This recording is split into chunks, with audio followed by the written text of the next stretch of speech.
My biggest challenge as a female 5 is being perceived as more masculine or more robotic. That's because, I'm living more in my head and I just struggle with being connected to my emotions. And there's an expectation that because I am a woman, I'm going to be more emotional, more in touch with my emotions, and I'm not. And so it can be difficult with female friends when they are trying to tell me about their problems. I jump to trying to solve the issues rather than just listen to how they're feeling. And I especially struggle when somebody's telling me how they're feeling and it doesn't really make logical or rational sense. Same thing happens when people expect an apology. If I don't understand rationally how they could be feeling how they're feeling or how I might have upset them, I can't give a sincere apology, and that's gotten me in a lot of trouble in the past. So I've even had people say you come off as fake or robotic, like a lack of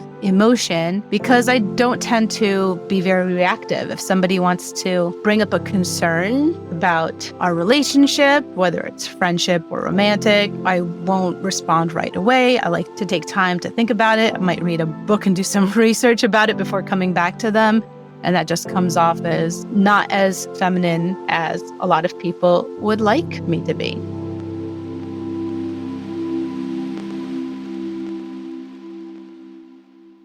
So if we could go back kind of before you became a mom and like open this up to the rest, how do you ladies think about motherhood? Do you look upon it fondly? Do you feel like the pressure, or like I'm really curious if as much as you're comfortable sharing, like what do you think of it? I think I have always viewed it fondly.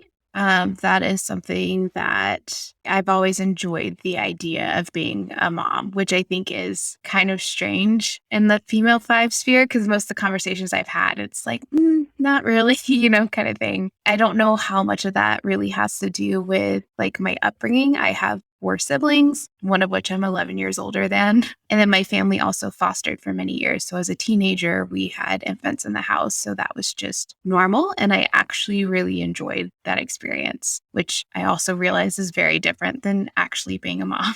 And so I've just also been around kids. So from the time I was young, I grew up in church. So as a teenager, working with younger kids, and then now I'm dating someone with 3 kids. So that's just always been a part of my life. And the majority of my piano students, because I taught piano for 13 years, have been ages 12 and under. So it's just kind of always been something that's been integrated in my life and has always just made sense as a part of my life. But that was like a worry for me thinking about it, is how draining is this going to be for me? At the end of the day, I'm just going to want to peace out at 8 p.m. They go to bed, like I'm done, that kind of thing. And then just like needing that space. Yeah, recognizing that that's probably going to be a real thing for me.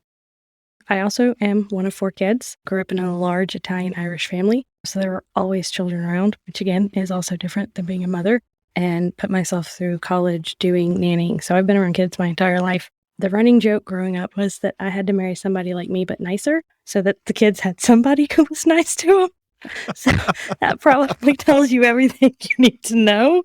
And this is awesome. This will make you feel better, Heather. I love animals and kids because in a lot of ways they're the same, because you know exactly where you stand with them. They don't give you any sort of BS. A kid will look you in the face and tell you the God's honest truth about whatever's going on. And I really love that aspect of children. But that aspect of that 24/7, 365 sort of care is very daunting. And I knew that it would never happen unless I found a partner who could also pick up my slack. So that's kind of how I am on motherhood. Yeah, my family was really small. It was just my sister who left for college when I was like 11 or 12. So I had a lot of alone time as a kid, and I didn't think that I would ever have kids myself, to be totally honest. I just didn't have that urge to have children until I met my now husband. And then I think slowly over time changed my mind a little bit about it. And of course, I'm very glad that I did have kids, because it just has expanded my world much more than I ever imagined. But for sure, when I was in my 20s, I kind of figured, it's not really for me.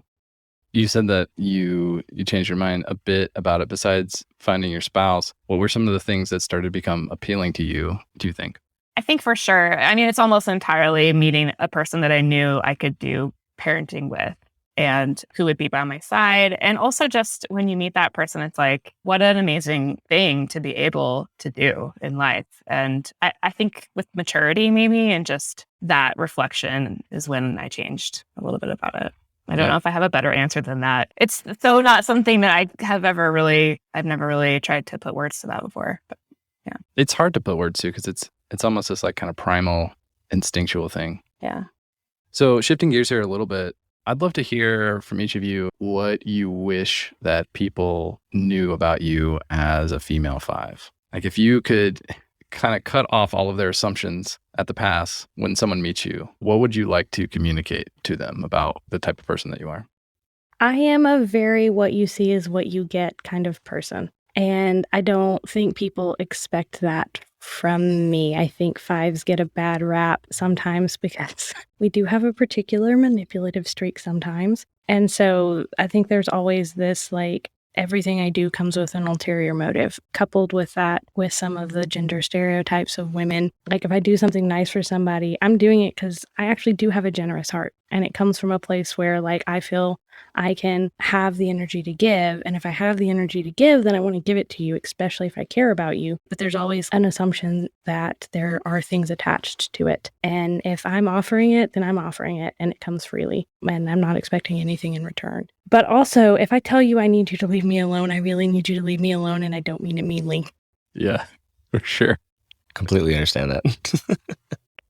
Piggybacking off of some of that, also just being like observant. Is it me trying to find your weaknesses and then somehow like, especially in asking questions and like actually wanting to cut to the chase and get to know somebody? Like I'm not dismissing the small parts of your day or the small parts of you that you like talking about with small talk and whatnot. It's just I actually want to know who you are. And it's not because I want to find dirt on you or anything like that. It's just because I like to know the real stuff. I don't want to just play around like in any of my relationships or, friendships. Surface level is not something I do very well. Yeah, like some of the things of I'm going to tell it to you straight. And if I tell you I need something, I promise like I need it or else I would not be asking you. I think those are two of the first things that come to mind immediately. Do you get annoyed when people try to anticipate your needs? It depends on the person and what my background is with them, I think personally.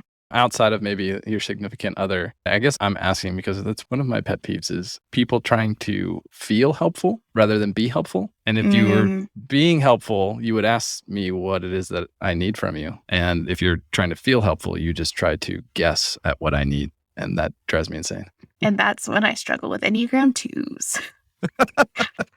They are some of the most genuinely helpful people, and I love them. It's just, there has to be an understanding of where everybody stands. Well, yeah, I'm friends with a few Enneagram 2s, and type 2s can be all over the map, right? Like just like any of us can, right? Depending on the levels of development a 2 is in at any given moment is going to be how actually helpful they actually are to the people around them, or if they're just self-indulging in their assistance with others. And so like, yeah, I completely understand that with it. But I think what Josiah is saying was that's also really difficult, I think, as a female, because society has like structured it as like, we're the damsel in distress. And so I get offers of help all the time. And it's like, no, I know how to do this.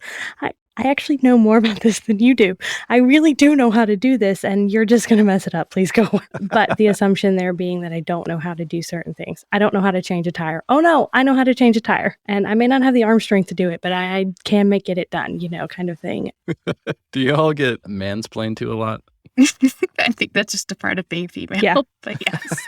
Yeah, that's a universal experience. Yeah, I was gonna say I think I have a better question to piggyback off that question. Actually, is more like, do you feel like your response to being mansplained to differs from that of other personality types? Or in what ways do you think that differs? Like, how do you deal with somebody trying to tell you something about something that you definitely know about? Every day of my growing up, pretty sure my older brothers are 3, and so he loves to talk about everything he doesn't know anything about.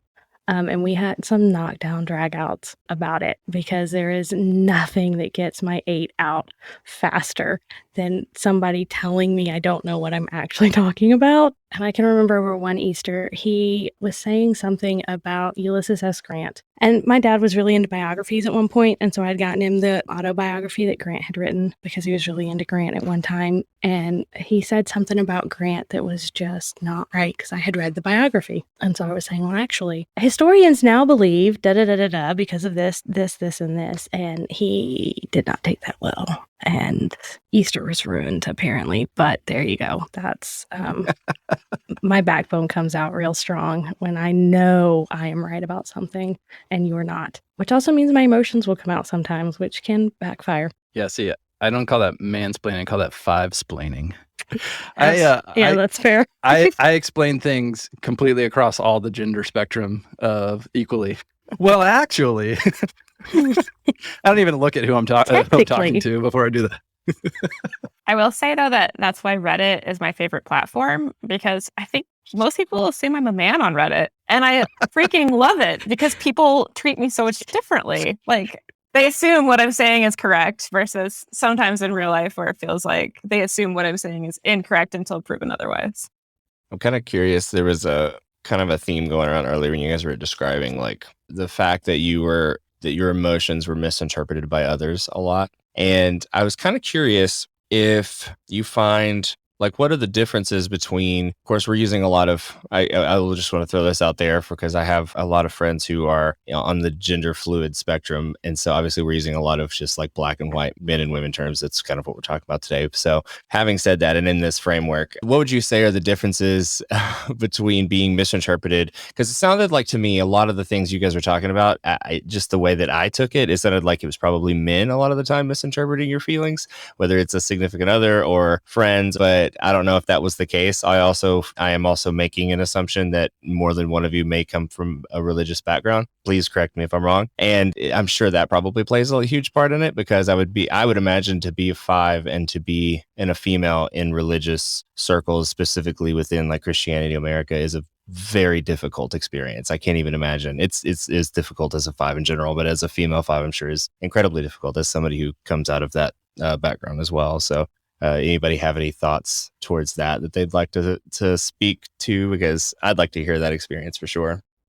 For me, I think it's both men and women. And I think it comes back to something, Ari, I think you said earlier about not being emotive. I am not always expressing outwardly what I'm feeling. Like this rich inner life, I wish is what people saw and that I could express more clearly. Because I think wrapped up in that is our belief systems and our generosity and this refusal to be anything but genuine. And because I feel like I owe that to other people and I want that in return. So those kinds of things that are important to me, it's hard for me to express them outwardly in a way that feels accurate, I guess, or that it's received in an accurate way.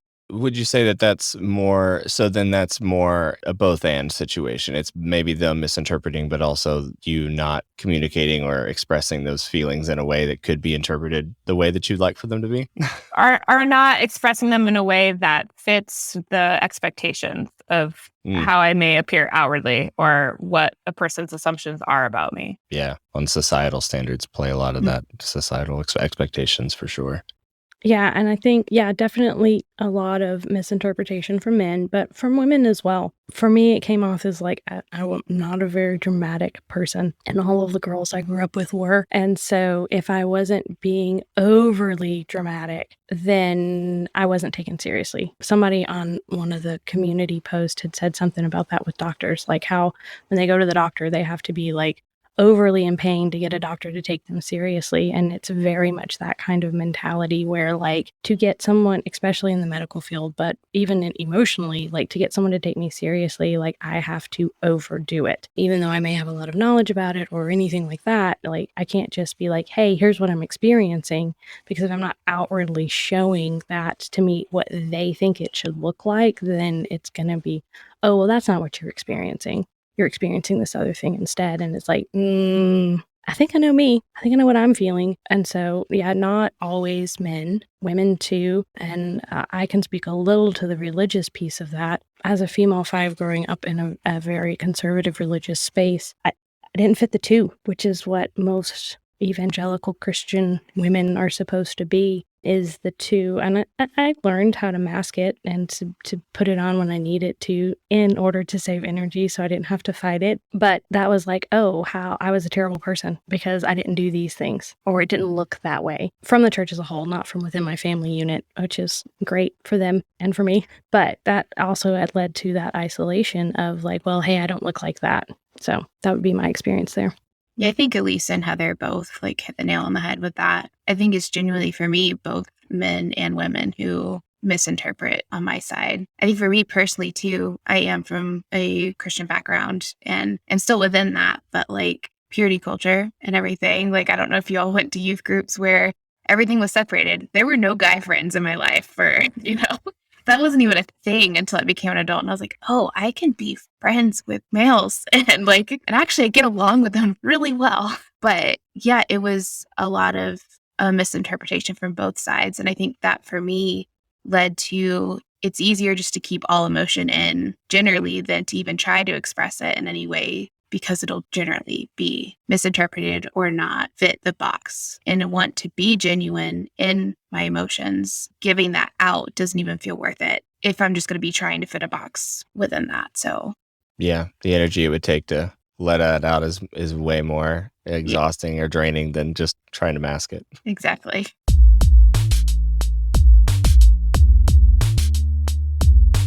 I think my biggest challenge as a female 5 is that I know my own intellectual power, but that also leads to me constantly questioning if I am enough or too much for the rest of the world. Do I know more than I should? Is my presence outside the norm? Why do I often feel like an outsider even when I'm the expert in the room? These may just be things that are normal to being a 5, but they're questions that I'm always asking and can't really seem to escape either. Sometimes people say that I'm cold, or I've been told a lot that I'm intimidating, but I think I just have a legitimate ability to distinguish fact from feeling and act accordingly. But that's also one of my favorite things about being a female 5, is that in the moment, I see my brain working differently from those around me. One of my best friends said to me once in the middle of a completely unrelated discussion, I've always loved having your input for free and I can't see the future, but I do know for certain that at some point I'm going to have to hire you.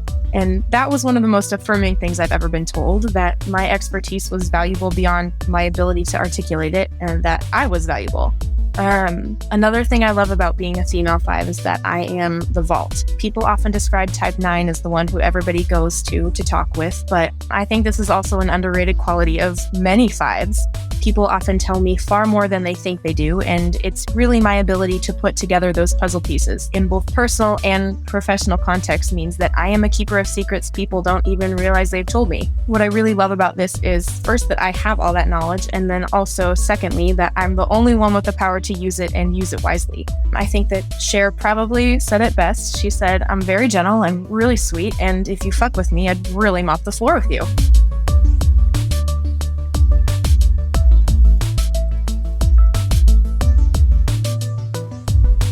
One of the best parts about being a female 5 is, for me, I am not afraid to ask the more difficult questions of life. I assume that there's an answer to any question that you could possibly ask, and because of this, I'm so curious to know what that answer is, and I will spend months and months thinking about one specific question. It's very exciting when I make progress on different things that I'm curious about. And the challenge here is that my friends don't always want to talk about the deep philosophical questions that my mind is curious about. But nonetheless, I have discovered many beautiful things about life and the world and myself.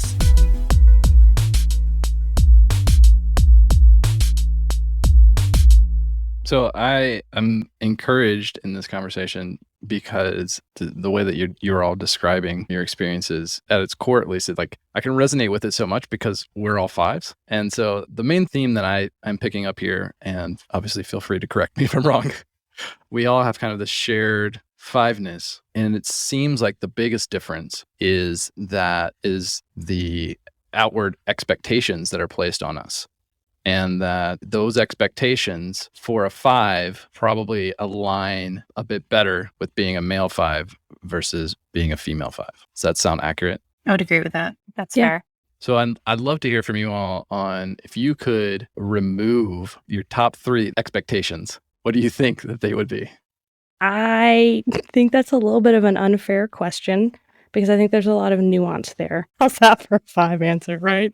Mostly Love because it. I think that plays into a lot of societal views of sex and sexuality, right? I think the things that would have to be stripped are some of like the compulsory sexuality that we experience within society, that like everybody's supposed to be incredibly sexual. Because I think a lot of the boxes that I feel female 5s have to fit into play very heavily into those sort of roles. A male 5 can be a bookworm and a little nerdy and quiet, and he suddenly becomes like this heartthrob movie star kind of thing where he's just like, the perfect guy because he's got this sensitive core, but he's this amazing person, right? But you put that on a female 5, and in the movies, they suddenly become this nerdy librarian who wears glasses and dresses really frumpy. And in order to become more fully who they are, they have to become this Grease sort of thing where they're now this very sexual creature who is very, very feminine. And I think that in order to almost put it at that level playing field of it's not male or it's not female, it's just 5-ness,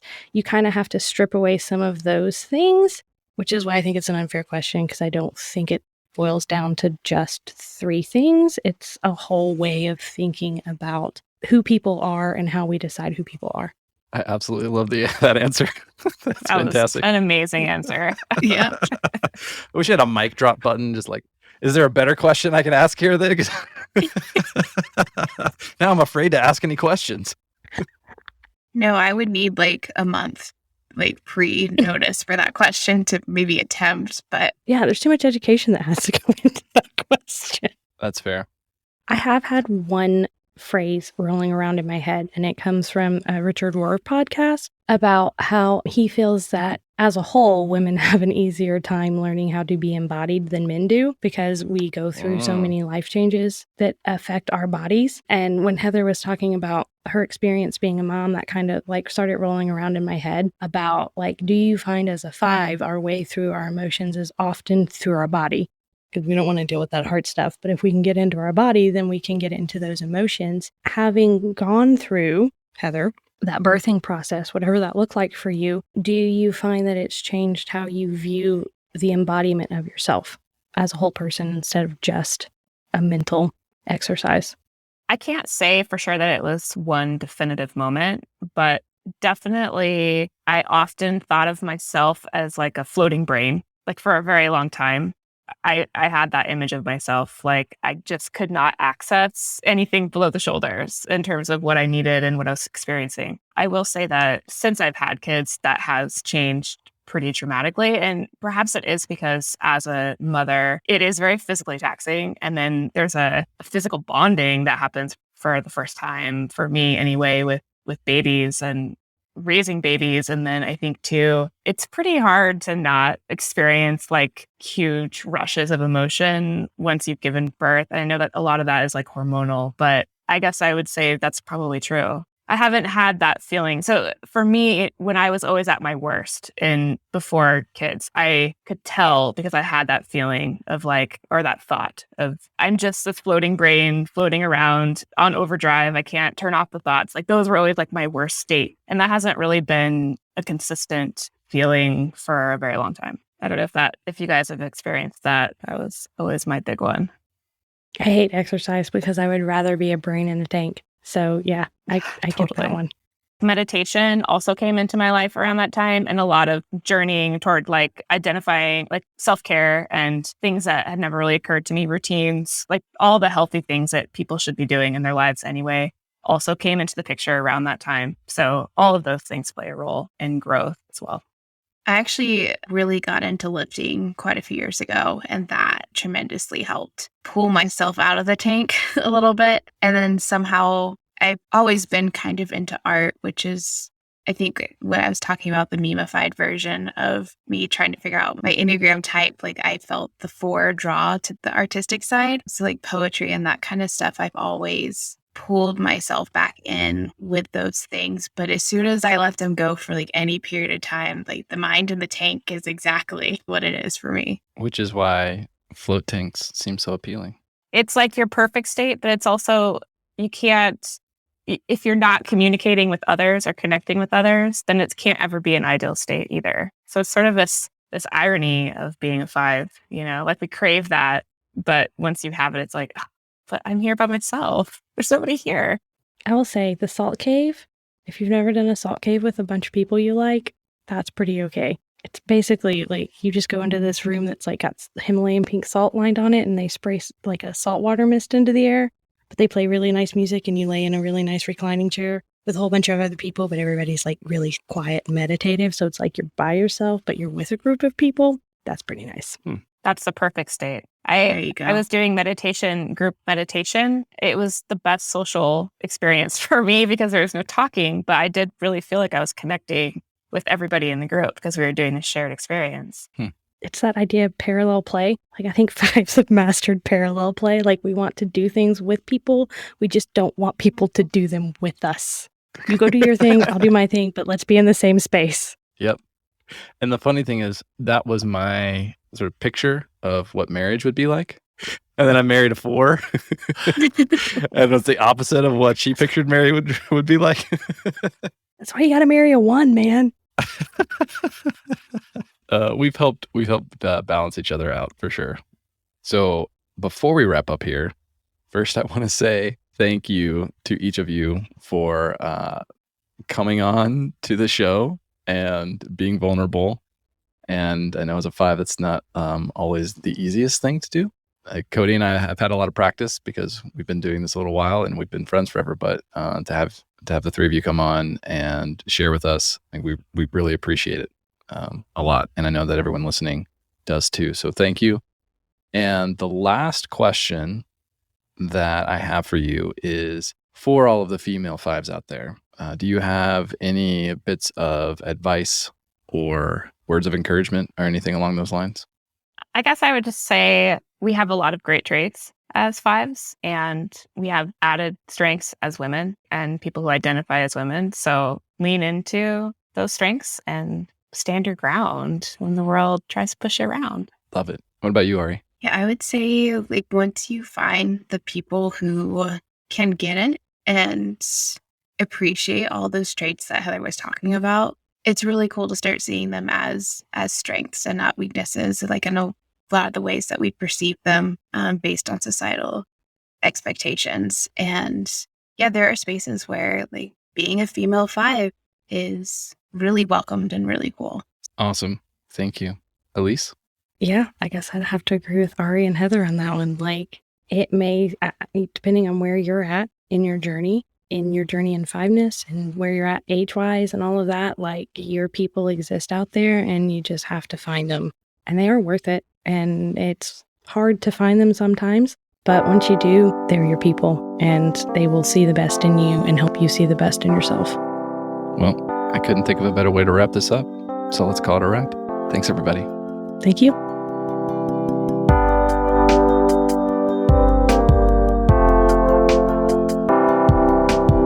Hey, it's Josiah, and I wanted to say thank you for listening to this episode. If you enjoyed this episode and you're the type of person who likes helping others, would you do us a favor and share it with other people like you? If you found value in this conversation, they will too. I also want to give a special thanks to our community members who shared their voice with us in this episode. If anything in this conversation has resonated with you, or if you have any further thoughts or questions, I want to invite you to join our community of other people like you and continue the conversation at Enneagram5.com.